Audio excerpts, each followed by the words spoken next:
जुल्म, मुस्लिम लोग पर बहुत जुल्म कर रहे हैं। हम लोग जैसा था बंगाल, हम लोग को बंगाल वैसा ही चाहिए। अब जैसा था बंगाल वैसा तो वापस होने से रहा।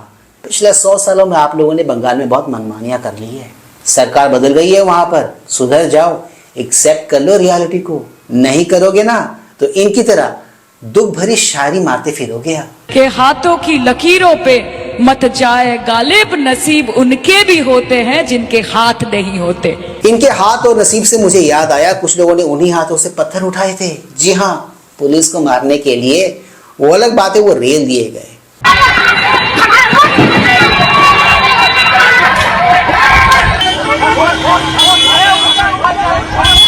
अराजकता फैलाने के आरोप में जब इनकी धुलाई हो जाती है तो ये निकाल लेते हैं विक्टिम कार्ड। वो विक्टिम कार्ड जिसे आज की तारीख में कोई भी इस देश में सीरियसली नहीं लेता। रगड़ाई और सुताई वाले काम करो तुम, और जब रगड़ाई और सुताई हो जाए उसके बाद रोना धोना भी करो तुम। वाह, नहीं होगा, गाय नहीं खाया जाएगा, क्यों नहीं खाया जाएगा आप लोग ये बताइए। हाँ, सबका नेता होता है ना, सबका राज आता है ना। तो जब ये बीजेपी आया है तो सबको सब करने दे। अपना भी धर्म करो, हम लोग का भी धर्म करो। ये करना चाहिए कि नहीं चाहिए? एक तरफा नहीं होता है तो इंसान एक दूसरे को सपोर्ट कैसे करेगा? आप बताइए, कैसे करेगा सपोर्ट? हाँ, हम लोग का डिमांड है कि बीजेपी जीत गया, कोई ऐतराज नहीं है, मगर जो अपना वो राजनीति करना चाहता है करे, मुस्लिम जो कर रहा है करने दे। ये बात है, बस और कोई बात है।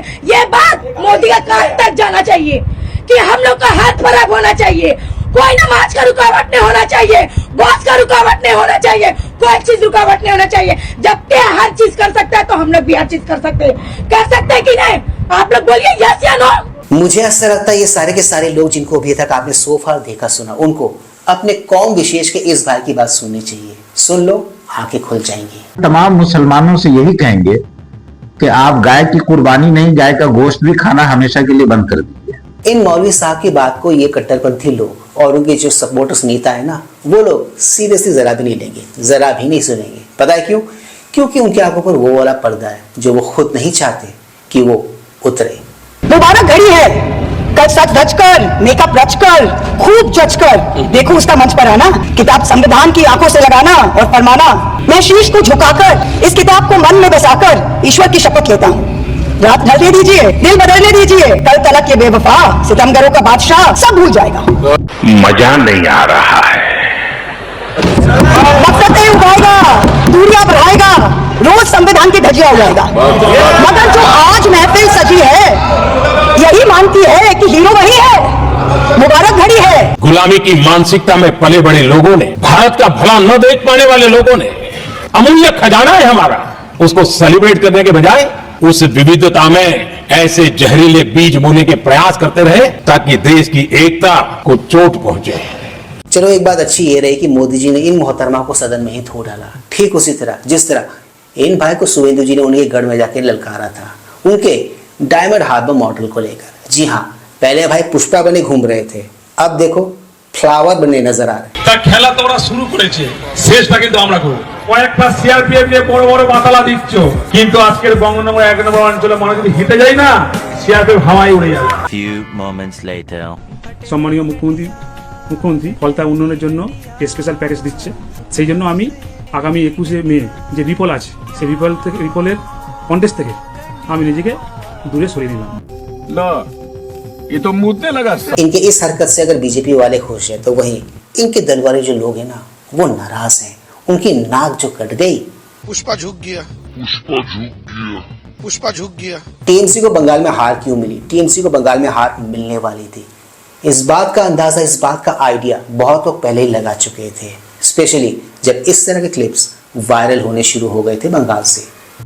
गणेश कुमार, নির্বাচন কমিশন, তুমি কি দেখতে পাচ্ছ মহিলাদের উপর নির্যাতন? নির্বাচন কমিশন, তুমি কি দেখতে পাচ্ছ একটা মহিলাকে কিভাবে নির্যাতন? আমি অভিষেক বন্দ্যোপাধ্যায়ের কর্মসূচি আছে, আমি আসছিলাম। তুমি কি দেখতে পাচ্ছ? নির্বাচন কমিশন এর জবাব তোমাকে দিতে হবে। আমার জীবনের যে ক্ষতিপূরণ রয়েছে তোমাকে ফিরিয়ে দিতে হবে গণেশ কুমার। নির্বাচন কমিশন তোমাকে ফিরিয়ে দিতে হবে তোমরা নারীদের সম্মান নিয়ে চলে ये तो बस एक ट्रेलर था दोस्तों, जो बंगाल चुनाव कैंपेन की शुरुआत से ही हमको नजर आने लगा था। जी हाँ, और इसने हमको ये संकेत दे दिया था, ये साइन, ये सिग्नल दे दिया था कि बंगाल में हवा बदल रही है, बंगाल में इस दफा सरकार बदल रही है। उसके ऊपर से वहां की सत्ताधारी पार्टी का बहुसंख्यक को लेकर अवहेलना वाला जो बिहेवियर था ना, उसने भी कम नुकसान नहीं पहुंचा टीएमसी को बंगाल में।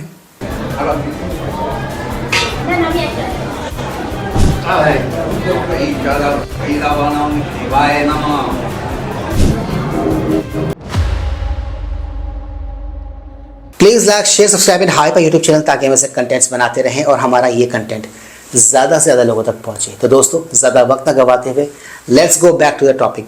मित्रों, बंगाल में बीजेपी क्या जीती, उसके बाद से सिंस डे वन हमें वहां से लगातार कई सारी खबरें मिल रही है, कई सारे एक्शंस के वीडियो क्लिप्स वहां से वायरल हो रहे हैं, जिनमें से ये कुछ एक ऐसे क्लिप्स हैं जो आपको बताएंगे कि किस किस्म का संविधान और किस किस्म का लोकतंत्र बंगाल में चल रहा था। जी हाँ,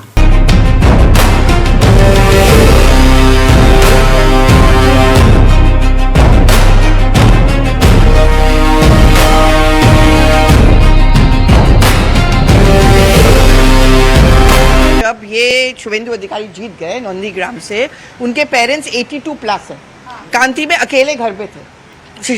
ये लोग क्या किए कि ये लोग आए, कुछ टीएमसी के लोग आए, उन्होंने रात भर डीजे चलाया, रात भर फुल ब्लास्ट। सोचो वो 82 प्लस दोनों साइकोलॉजिकल टॉर्चर।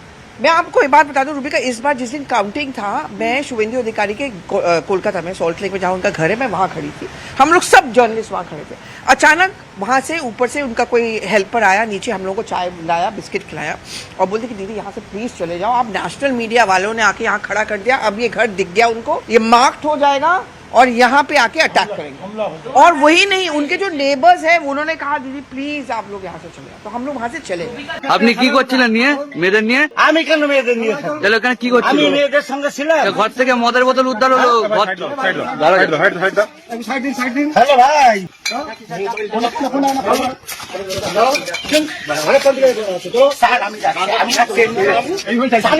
इन क्लिप्स में आपने जो कुछ भी देखा, इसका एक ही मतलब है कि बंगाल में इन दिनों ताबड़तोड़ एक्शन हो रहा है। अगर आपको ऐसा लग रहा है कि ये बहुत जल्दी थम जाएगा, ये बहुत जल्दी स्लो डाउन हो जाएगा, तो आप गलत हो दोस्तों। ये जो सिलसिला है ना, ये बहुत लंबा चलने वाला है। आने वाले कुछ महीने अगर आपको सिर्फ और सिर्फ बंगाल से ही इस किस्म की खबरें देखने सुनने को मिले, तो हैरान मत होना। एक मजे की बात दोस्तों, थे तब भी कुछ लोग ऐसे और हैं आज भी कुछ लोग ऐसे जिनका ये मानना है कि बीजेपी को बंगाल जीतना नहीं चाहिए था। फॉर्चुनेटली हम एक ऐसे वक्त में जी रहे हैं जहाँ पे एजुकेशन की कोई वैल्यू नहीं है, क्योंकि जो पावर में है वो एजुकेटेड नहीं, and this is going to destroy India. मानो या ना मानो, अच्छा लगे बुरा लगे, जो भी है, सच तो यही है। प्रोपेगेंडा आज इसका कोई वजूद नहीं है, ढोंग रचाकर मोदी शायद। Yeah, he's the main character of Bollywood for going all the music and songs viral. Thank you so much. इनकी इस हरकत को देखकर मुझे दोस्तों वो वाली लाइन याद आ रही है, देश चुनौतियों से नहीं, देश डैश डैश डैश से भरा पड़ा है, और डैश डैश डैश में आपको जो भी भरना हो आप भर लो। एनीवेज, ये जितने भी लोग बीजेपी की मुखालफत और बंगाल में टीएमसी के फेवर में बातें कर रहे हैं ना, जिनमें से ये भाई भी एक थे बाय द वे, इन लोगों को बहुत ही अच्छे से एक्सपोज किया है इंडस्ट्री की ही इनसाइडर कंगना रनावत जी ने। जी हाँ, उन्होंने कम शब्दों में बहुत ही अच्छे से बताया कि बंगाल में आज से पहले चुनाव कैसे हुआ करते थे और वो लोग चुनाव किस तरह जीता करते थे। 90 लाख जो हैं ऑलरेडी, जो कहते हैं जिनकी आत्माएं वोट दे रही थी, जो इंसान नहीं है, आत्माएं वोट दे रही हैं, तो जो 90 लाख से ज़्यादा तो ऑलरेडी कट चुके हैं। तो किस तरह से ये सरकारें बन रही थी और किस तरह से वोटिंग हो रही थी। तो मित्रों, आज के इस वीडियो में सिर्फ इतना ही। मैं मिलूंगा आप सबके साथ अपने अगले वीडियो में। एनईएस, do not forget to like, share, subscribe YouTube channel. इससे हमें शक्ति मिलती है, इससे हमें ताकत मिलती है और इससे हमें मोटिवेशन मिलती है। कीप स्माइलिंग दोस्तों।